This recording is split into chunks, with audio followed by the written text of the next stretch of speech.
Hey everyone, today I'm going to be running through an AI tooling guide and basically give examples of how I've integrated AI into my daily workflows for work, for school, for in general, and how you can do the same. The goal here is not to say use this specific tool or this specific model. It's just how do I broadly apply these tools and these categories of tools so you can see how to do the same. I'll briefly, on a high level, explain each thing and then give you an example of me using it. So this should be useful for people who are brand new to still figuring out how to apply AI and large language models to your daily life. And hopefully you should also find some insight if you're an everyday power user like myself. I'll get into some cooler and more nuanced things towards the end of this video. And then please leave questions or comments below if you have anything you want me to expand on, if you want to talk about the underlying models, anything like that. Let me know in the comments below. So real quick before we get into it, I just want to show a quick visualization from 3 Blue 1 Brown, which if you haven't seen his videos and you want to actually understand what's going on underneath the hood, watch them. These are great. And what he's showing off here is you can think of this large language model right here. Think of this as your ChatGPT or your Claude or your Gemini, whatever model you want to think of. It's this large language model box here. And what happens is these models take in the words that you give it. So this right here, this user, give me some ideas for what to do when visiting Santiago. This is the prompt that you ask, like when you ask ChatGPT a question. It goes into this large language model, which again, just think of it like a black box where you put words in and you get words out. But how those words come out is it is not going through like a database. It's not copying something off of Google or Wikipedia or something. It's just guessing the next word. So as you see here, the next thing it says is sure, just because it guessed it's the most likely word. So then it returns that word and then it runs all the words through again up to that point. So as you see here, it just keeps guessing the next word. So this is something to keep in mind when you're like talking to these models, is this is how this thing works. So that can get into like how do you trust this model, how do you get reliable data, and a lot of those things, like just as a quick user you can start to figure out that tools are built in. So let me give an example of that. First, let me just ask Claude a question. Actually, let's say, what are LLMs? So Claude is just going to give me a quick example of, so I asked it what are LLMs, and then it just guessed all the next words. And so it gave me a explanation. But something you can do, which is a little intro into prompt engineering or changing how you ask it, is you can ask it things, be specific, and refer to these, talk to these models like you're talking to a person. I think of it as like my AI intern. Overzealous, like they want to give me an answer. Sometimes they don't have the ability to not give an answer because you're just guessing what the next word would be. But I can control the tone or the level of in-depth and things like that. So I could say, explain this to me like a 5-year-old. And so a good prompting thing, if you're trying to figure something out, is I'll say, hey, explain this to me like I'm a 5-year-old, explain this to me like I'm in kindergarten. It may be a little patronizing, but it'll definitely tell you kind of things that are a little basic and maybe go too metaphorical for you. But then you could say, okay, I get that. Explain, I could say, explain to the level of a high schooler.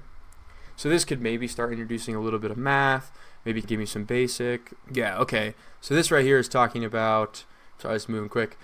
Think about how you would predict the next word in a sentence. If someone says the sky is, you're probably going to guess blue. LLM do this billions of times during training, learning the relationships between words and concepts. So this is explaining how these guess and basically predict the next word. So then oftentimes I would just say, okay, now I'm college as a professional, and that'll help me scale things up and down.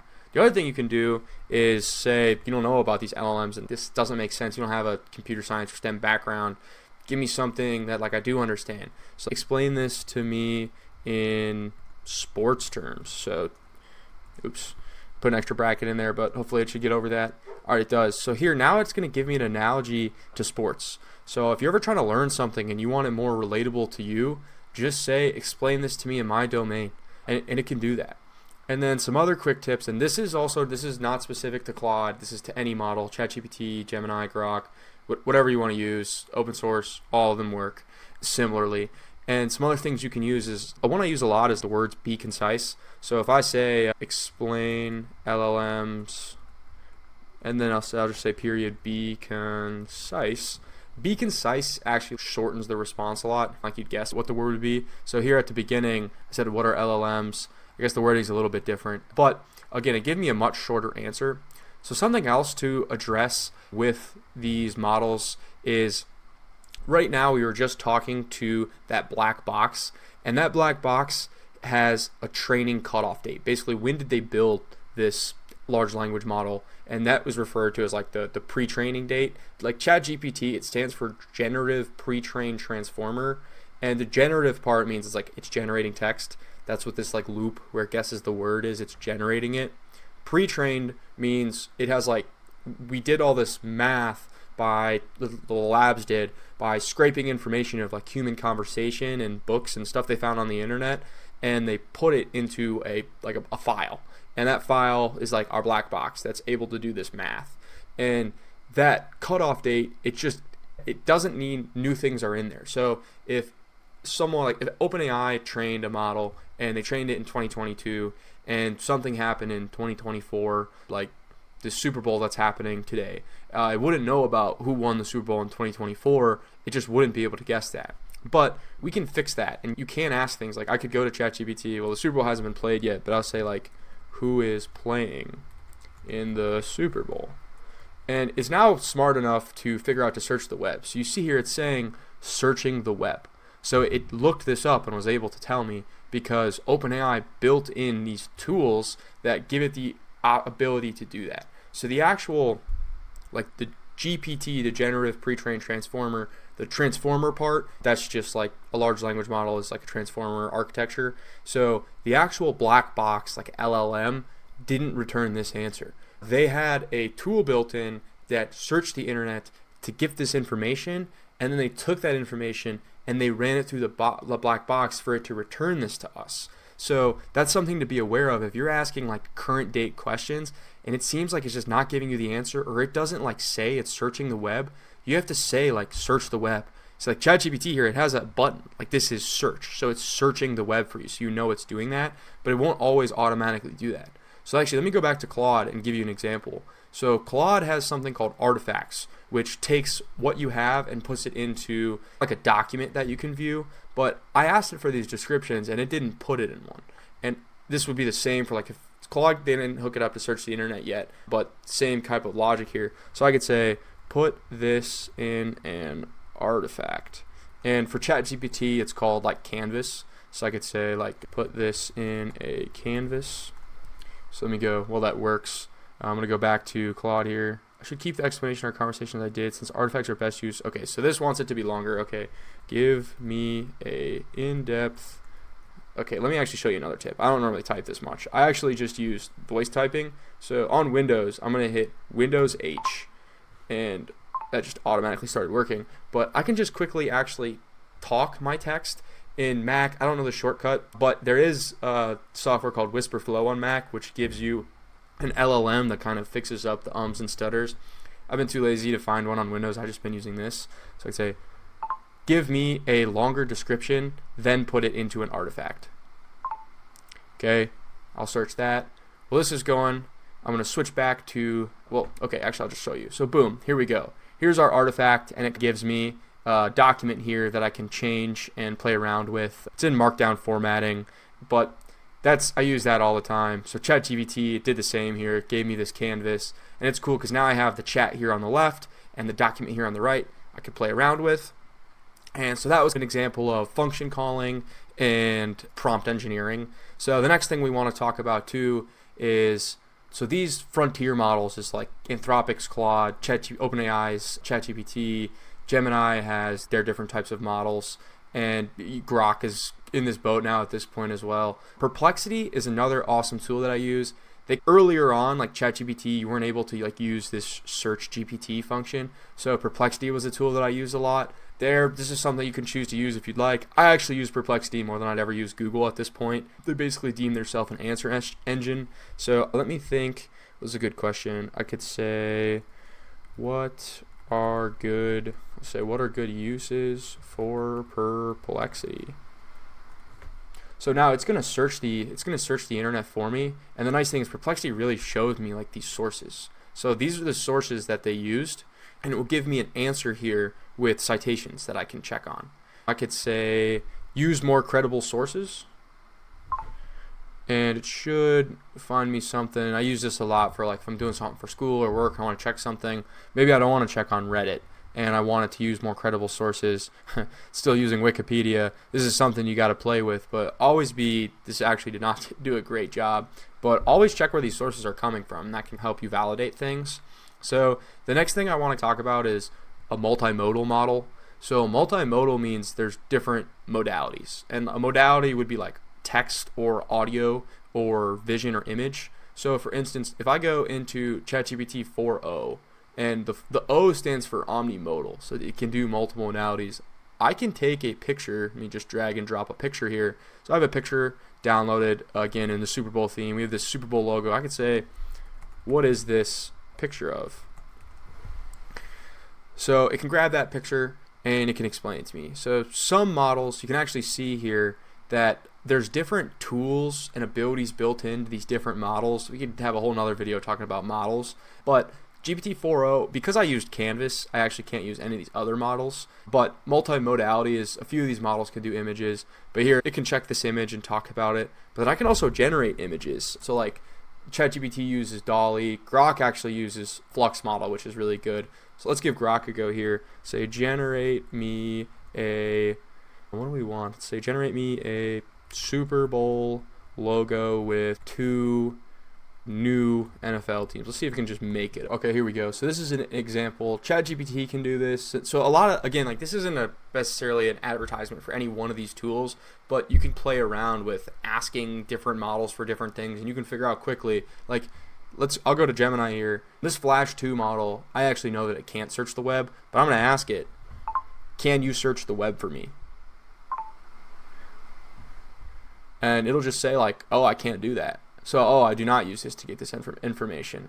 So, but then if I go to like ChatGPT, I could ask it and it would be able to search the web for me. But here's some interesting pictures of, sometimes AI image gen is something you need to play around with. These are some interesting logos that Grok came up with me. Super Bowl cowl, interesting. But that's just an example of it making images. So you could use this for like logo design or just anytime you want an image. Just making memes to send around the office or to your friends. You can totally use these models with. So something else that's multimodality is voice. So let me just get into voice here, and let me grab my phone. Oh, maybe later. Let me grab a picture of my phone here, and this is the ChatGPT app on my phone. I have my phone hooked up on screen mirroring, and there's this button right here to activate voice mode. So I'm gonna hit it. Hey ChatGPT, how are you? I'm doing great. Thanks for asking. How about you? Awesome. Could you actually search the web and tell me what time the Super Bowl is today? The Super Bowl kicks off today at 6:30 p.m. Eastern Time. Awesome. Thanks. You're welcome. Enjoy the game. And so then you can actually search the web with ChatGPT's voice mode. So I use this thing all the time. Sometimes if I'm like in a time rush and driving in the car, I can hands-free have ChatGPT search things for me and figure them out, and it stores them in my conversation history. And this is I'll show you how I work on some homework or different work in a couple minutes. So another really cool tool, let me refresh to a new set of tools, is NotebookLM. So this right here is NotebookLM from Google, and this is an awesome tool because I was able to, this is like my first real example of something I did. I'm doing a entrepreneurial physics master's, but I did some research on AI and I had a natural language processing class. So for my natural language processing class, I had to take a test. And so what I did to help study for this test is I took a bunch of lectures from class and my first homework and I put it in a NotebookLM. And first of all, I can ask it questions about my homework. So I have Gemini here that I could just say like, what is covered in this section of my lectures, and it can answer these questions. But the coolest thing about NotebookLM, and this is free, if you haven't used NotebookLM, go try NotebookLM out. First of all, it gives these cool citations to my documents, so it can show me, oh, like this is my syllabus for my class. It can bring that up, and you can actually select which sources you want it to use, which is really cool. So this is starting to show you an example of how do I get things that aren't in the black box of that large language model. You add them in yourself. And actually, if you're a developer and you want to know more about that, look up retrieval augmented generation, or RAG, which I'll actually probably do a whole series on, something you build and use on a daily basis. I'll link a video below on an introductory video that I did that you can watch and get the gist of it there. But the coolest part about NotebookLM is you can create a podcast of your own material. So right here, I'm loading in the conversation that I used previously, that as I hit play. Hey, future NLP whiz. Feeling that exam pressure yet? I bet. But no worries, So we're here to help. here we have voice models. Let me just skip forward. That's where hidden Markov models come in. So now I have these voices just giving me a guided podcast that one day I was like, oh, I got to study for class. Let me just listen to this podcast. I love listening to podcasts, and just hearing my own material back is awesome. But something they've introduced is this interactive mode. So I can actually join the podcast. Hey, future NLP whiz. Hey there. Want to share your thoughts on this? What do you think is the most important question that my professor may ask me about this material for the upcoming test?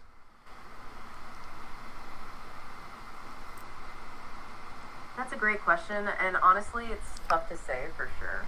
Yeah, we can't read your professor's mind, unfortunately. But we can definitely focus on the core So you can probably already be thinking about all the cool ideas you can do there. And this is actually a great example of features where instead of having to prompt engineer and say something like create me a study guide, they have buttons here that like, boom, I hit study guide and it's automatically building me a study guide based off the material I put in.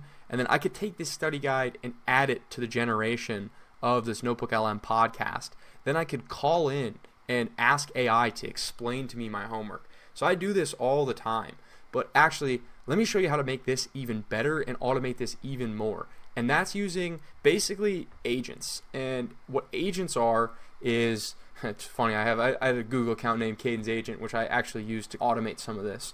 But what agents are is I would basically make the argument it's an automated workflow, but one agent definition is basically any type of AI model that can interact with the real world using tools or features or functions that you can make things happen with. But let me just show you like the best use case of agents right now that you should really try out. I'm going to show an example from Gemini's deep research, which was I think the first like really in-depth researcher. So what this looks like is, let me think of something. Let me just ask it. Research how to use AI agents and return me a report explaining the best research agents on the market. So I'm going to give this, where did that go? Research me a report on how to use AI agents and give me a report on the best research agents available. All right, there we go. So now I'm going to have Gemini deep research. Now this deep research, you have to pay like 18 or 20 bucks a month for. I actually just did it on free trial to try it out. But right here, it takes a research report and I can edit it, and that's another thing. Like this is more advanced prompt engineering, and something else you can do is actually use the models to help you prompt engineer. So like I would open up another tab and have Gemini or Claude say, hey, like I'm gonna ask an AI agent to research for me, and what I want to find out is how to use these AI agents the best, and it'll help me figure out the criteria and give a really good step-by-step guide. And then I will then dump that into a research agent like Gemini deep research, or while this is working, I could show you like ChatGPT's deep research, where I could say, let's say the same, research me the best ways to use AI agent tools on the market for researching concepts. So ChatGPT's deep research is actually like it just came out, and one thing that I really like about it is it helps you prompt it, so it asks you clarifying questions back that you have to specify. So are you looking for AI research tools in general, specific? Do you prefer free or paid tools? So normally I would have like a lot longer of a prompt here that I would use like some other tools to help me prompt engineer, but I'll just say I just want to hear about free tools and specifically for research about any topic.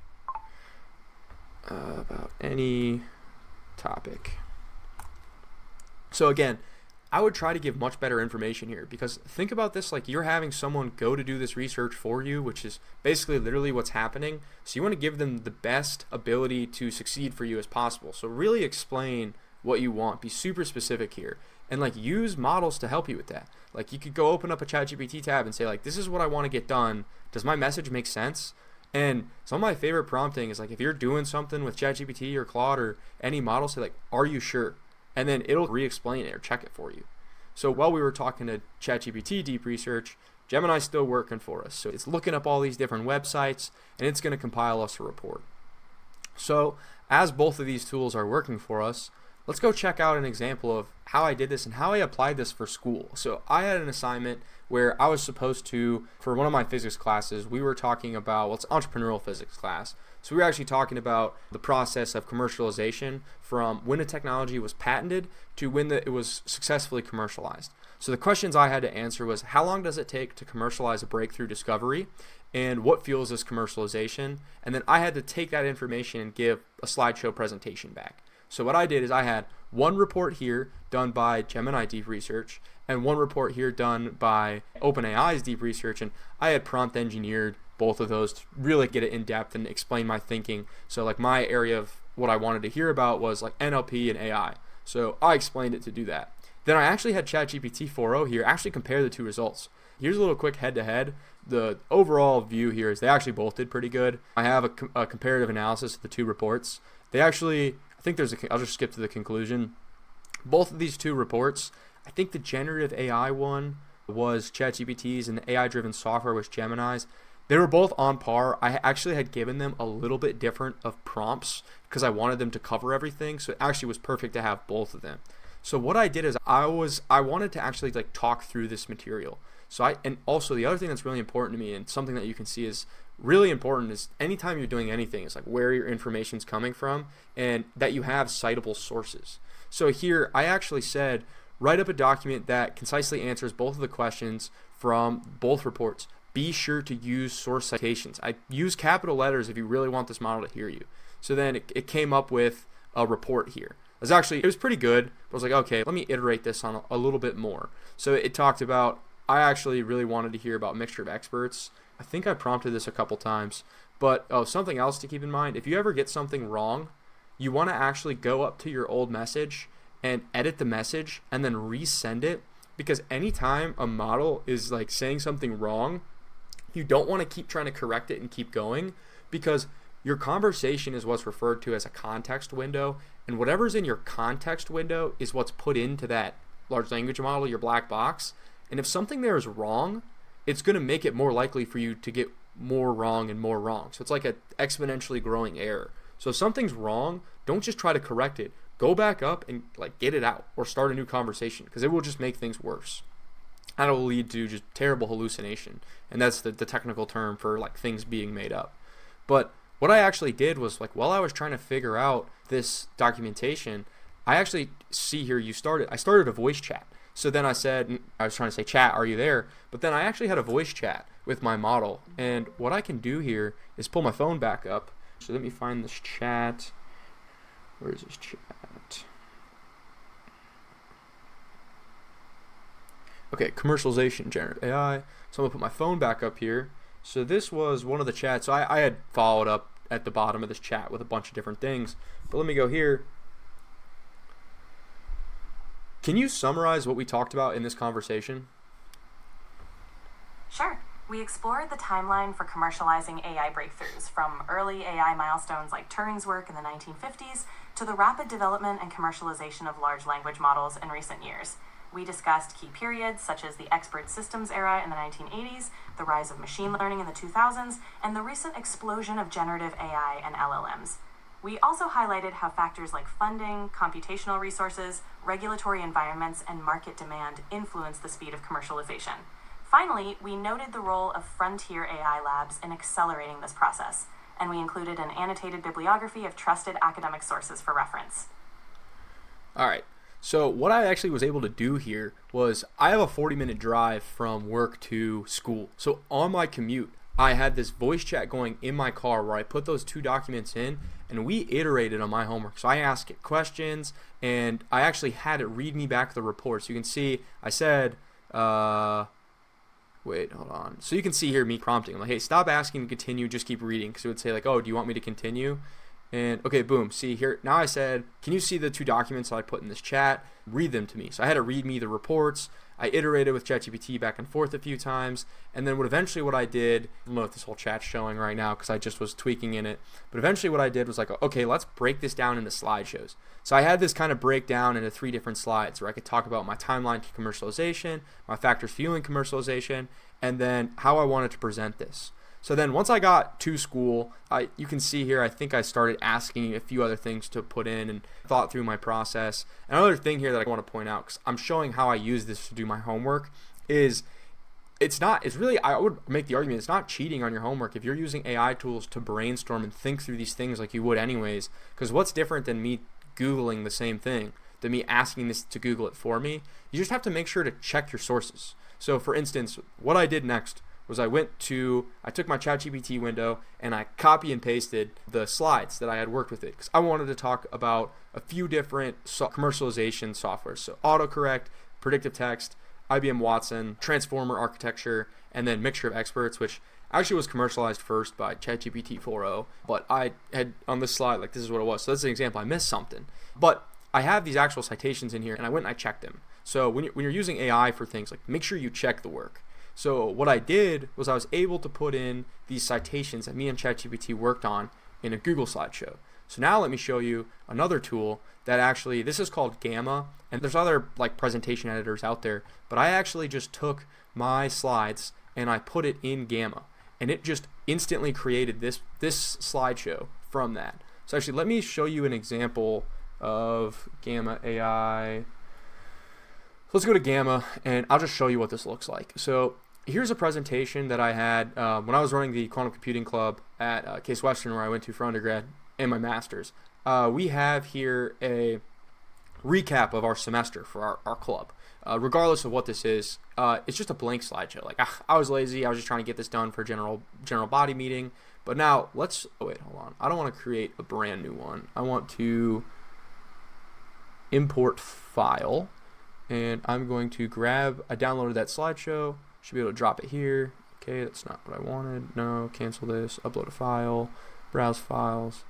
There we go. Now I'm uploading my file. So as my file uploads, I can then say, okay, how do I want to transform this content?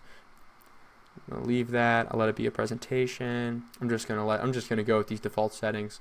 Bunch of stuff you can change around here. You can make it preserve your text. So this is what I did for my homework. Or you can let it generate. I'm just gonna let this thing go crazy. I'll let it just generate me AI images, whatever it wants to do. I hit continue. Right now I'm actually using this for free. So this is something you could use right now if you wanted it to. So right here it's taking that boring slideshow that I made, just talking about my club, and it's throwing it into this template. You can also here's some images that it generated. So this is all stuff you can play around with, but this is just real quick iterations. So then what I was able to do on like my actual homework is I kind of fact check these things, changed it around, made sure I check my citations, the links here, and then additionally, let me actually show you something cool. This tech website, I think I can, why can I not click on this link right now? So techtarget.com, this had like the history of AI, complete AI timeline. I really like this chart, so you saw that in my slideshow. I screen grabbed this and cited it. But here you see there's all of these different like timelines. So I actually copied and pasted that into this slideshow down here. So I said, all right, take these dates and turn it into a timeline. It was something like, let me just do it really quick. Just grab a couple. And just as an example of like ways you can use AI tools and like any custom use case, there exist tools for almost anything now. And if there isn't, you can build one. So let me just go to this homework. So this already dropped it into blocks. But then I'm going to go edit with AI, make this into a timeline. Ooh. Make this into a timeline diagram. And it just whips that up for me. So then I can talk with it too. How I did this was from like a Google blog where they talked about different innovations. So I can talk through like that with these AI tools and just really help speed up things where normally I spend way more time than I need to just messing around with just setting up my slides. But I was able to the whole time while I did this homework just only think about the content, and I was talking to AI about this content. So then I was ready to go really quickly to give my presentation on the commercialization of these AI tools. So now, let me get rid of these.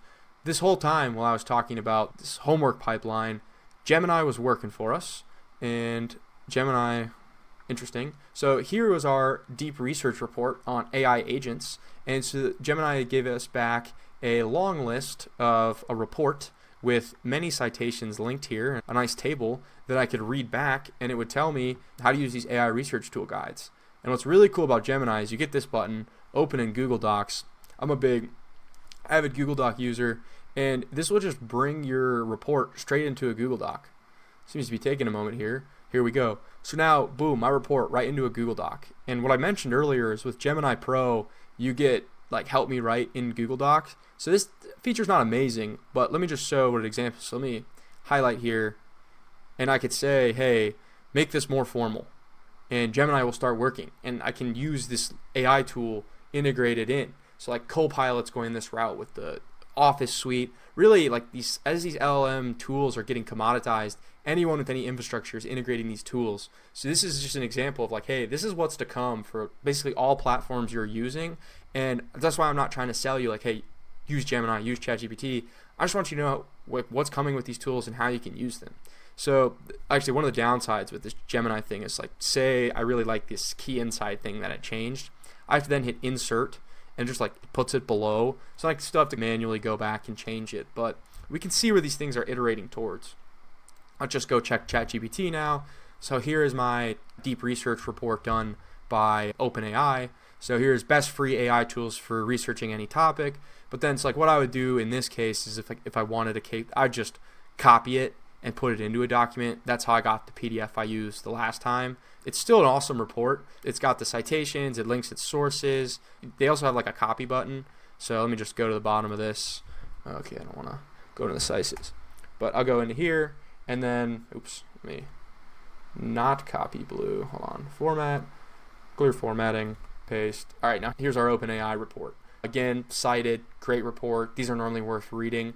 But now let me show you like another upgrade that we can do with this, and that is using ChatGPT's operator. And now this one hide behind the ChatGPT Pro $200 a month subscription, but this is an example of where agents are going and computer use. So if you haven't seen operator yet, this is an example of, well, it's an agent that does computer use, and computer use means it could take control of your computer. That's what it was when Anthropic first released. They called it Anthropic's computer use. But ChatGPT with Operator, they actually spin up like a browser on their server that allows, well, a server somewhere that allows you to do things. So let me just show you like this pre-trained examples. They have like, okay, find an authentic 1960s watch under $300 on eBay. So I'll say, okay, do this. And now it will spin up a browser on a server somewhere. So this isn't local to my computer, which can be annoying because you have to set this browser up with like any logins that you want to do. And what is it saying? Could you specify the particular brand? Just figure it out and surprise me. Just figure it out and surprise me. Oh my goodness. So this is why I should get a better voice typing software, but just figure it out. So this is funny too. Like this is an example of me like talking to this AI like if it was a person. Normally I may want to specify, but if I want this tool to just move on, I could just say just figure it out. Or if it asks you a bunch of times, like, so what this is trained to do is like anytime there's like a crucial step, it's gonna pause and it's gonna tell me, hey, step in, figure this out. Because like for instance, right now I could hit take control, and now I have control of this browser. So if you try to like book a hotel, book a vacation, book a restaurant, anytime you need to pay for something, you take control and put in like credit card information or etc. But I really do not need Operator to go buy me a watch on eBay. I don't need it to book me hotels. I want to use it for like work and like just helping me research things. So let me show you what I was using it for. So I could make another video in the future on like operator use cases. This is just a quick high level, and this was one of my early iterations. So the workflow that I just showed you where, oh, let me have like Gemini do these research reports and return them to me, I automated that. So here I said act as a research report agent and create me a report on how to use ChatGPT's operator. So I literally said like teach me how to use you. And then I gave it a step-by-step guide where it would go out and it would use Gemini.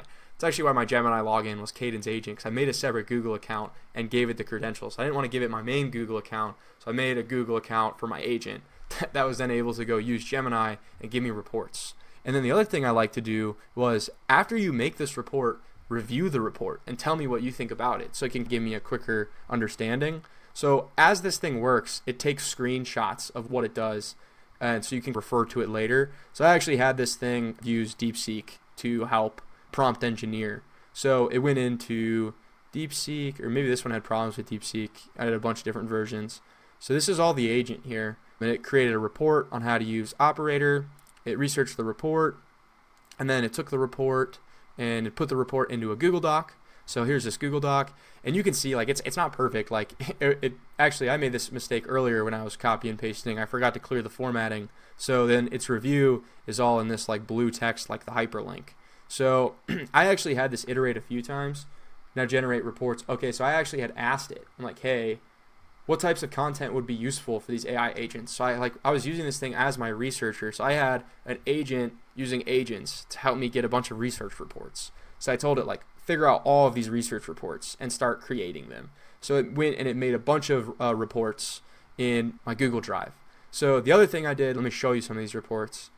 This was actually, I was testing out Operator. This right here, I was looking at make.com, which is like a no-code agent building platform that I wanted to look into. So I actually just told Operator to look into it for me. So this document and I believe this document, these two documents, I just told Operator to research for me. And you can see like this is, I mean, it's okay, but it's not great. But then this document here, I said, okay, Operator, use Gemini. So then this is a deep research report where it gave me quite a bit of information. And then I took that information and I had, here's the review. So then here's the executive summary and the review from Operator. So this was the workflow I was starting to light. Here is another version of it. And then the reviews down here at the bottom. A little short review. So then I could fine tune how I wanted to review, how I wanted to work. But now let's put that all back together. And why would I read all these when I can just open up NotebookLM? So I'll show you here, like this is what it looks like to open up a new NotebookLM. So let me, okay, what's going on here? Okay, I've logged into NotebookLM. I'm going to create a new workspace. Now let me go grab the 4 documents I just showed you, drag them in. Okay, that's not how I meant to drag them in. Drag them into here. All right, let's just try it this way. My agent might have figured this out sooner than I would have. And I actually did have other NotebookLM guides where I would then tell my operator, hey, put this in a NotebookLM for me. But now I have these guides in here. I can generate my podcast, and then I can have an agent while I work. I will be working on building AI pipelines. I'll be coding, doing whatever I want to do. And then I'll have a monitor open on the side where I have operator doing all these different tasks for me, compiling reports. And this is just so, it's been so awesome for me to learn new skills, learn them quickly, and then I'll be able to talk back and forth with the material that I just researched and like ask it questions and figure it out. So like no more is like, I don't have to go read things as much as I can listen to them. And now definitely I still go like read articles, read papers, and like reading's a very valuable skill. But if I need to pick up something quickly or I need to be able to learn something on the fly, this is a super helpful way for me to just automate this process. Now it does take a couple minutes for this audio file to load in, but I think now you've seen what are some ways you can put this into your daily life. What are some ways you can search things? I didn't even really get to a lot of specific workflows. This was just one broad overview. And the other thing is, maybe what's holding you back right now is like having these things automated into what you do in your daily life. Like, especially if you're a business owner, say you want to integrate these tools custom into your platforms, reach out to me. I'll put my contact information in the description, my email, and my LinkedIn, because that's what I do all day. I'm an AI consultant and we build these types of tools. And even if you don't reach out to me, there's tons of custom software platforms out there, or you can just wait until these frontier models build what you need to do. Like, this is a huge tide. that is flowing, and you can just continue to apply these tools for sometimes free, low cost, or just keep learning. And I think these tools are a great example of it. And I want to create this channel to keep helping show these features off and build some of them. So please leave in the description any questions you have, or in the comments, any questions you have, any future videos you want me to. Do you want to see more tooling examples like this? Do you want me to do some head-to-head comparisons between researching agents, or should I do some actual like software building? But if you made it this far in the video and watched it all, I really appreciate you. If you want to subscribe and turn on notifications so you can hear more videos coming and like the video, I really appreciate it. And I hope you found this helpful.